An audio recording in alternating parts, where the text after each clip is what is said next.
Ассалаумағалейкум. Менің тұрақты көрермендерімнің ішінде 20 жылдыққа бір ой тастаңызшы, 20 жылдық кездесуде айтатын тілек айтыңызшы деп жазған екен. Сол кісілердің назарына. 20 жыл ойлап қарасаң, бұл аз уақыт емес. Бір адамға бір бүтін тағдыр. Кеше ғана біз мектептің дәлізінде жүгіріп жүрген бала едік, ал бүгін осы залда отырған әрқайсымыз бір әулеттің тірегі, бір отбасының тағдыры, бір баланың үмітіміз. Бір кезде армандарымыз үлкен, өзіміз кішкентай едік. Қазір керісінше, өзіміз өстік, есейдік, ал армандарымызды өмір сынап, шыңдап үлгерді. 20 жыл бізді аямай сынады деуге болады. Кейбірімізді құлатты, кейбірімізді қатайтты, ал кейбірімізді үнсіз ғана сабырлыққа үйретті. Бірақ бір нәрсені ешқашан ала алмады. Яғни адам болып қалуымызды. Бүгін осы жерде отырған әрқайсың жеңімпазсыңдар. Себебі өмірден қашпай, сынбай, осы күнге аман жеттіңдер.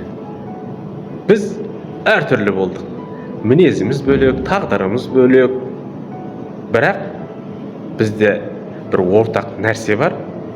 Ол бізді тәрбиелеген сол мектеп, бізді адам еткен сол ұстаздар, бізді біріктіріп тұрған сол балалық. Бүгін мен сендердің көздеріңнен шаршауды да көріп отырмын, сағынышты да көріп отырмын, мақтанышты да көріп отырмын. Бұл босқа өткен өмірдің белгісі емес. Бұл өмір сүріп үлгерген адамдардың көзқарасы. Ендеше осы кездесуді жай ғана кеш деп емес, Алланың бізге берген тағы бір мүмкіндігі деп қабылдайық. Бір-бірімізді көріп қалуға деген, кешіріп қалуға деген, қадірін біліп қалуға деген тағы бір мүмкіндік. 20 жыл бұрын бір сыныптан шыққан біз бүгін осындай керемет тойханада, залда қайта жиналдық.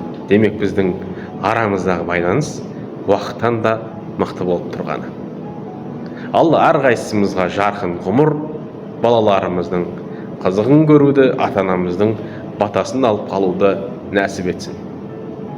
Жолымыз қанша алыс кетсе де, түбіміз бір екенін ұмытпайық. 20 жылдық кездесуге келген әрқайсыңа өте ризамын, үлкен рахмет.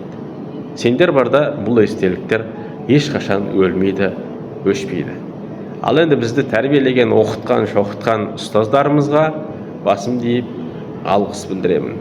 Алла дендеріңізге саулық, бастарыңызға амандық, әдемі қартаюды сіздерге нәсіп етсін. 100 жасаңыздар. Еліміз аман, жұртымыз тыныш болсын.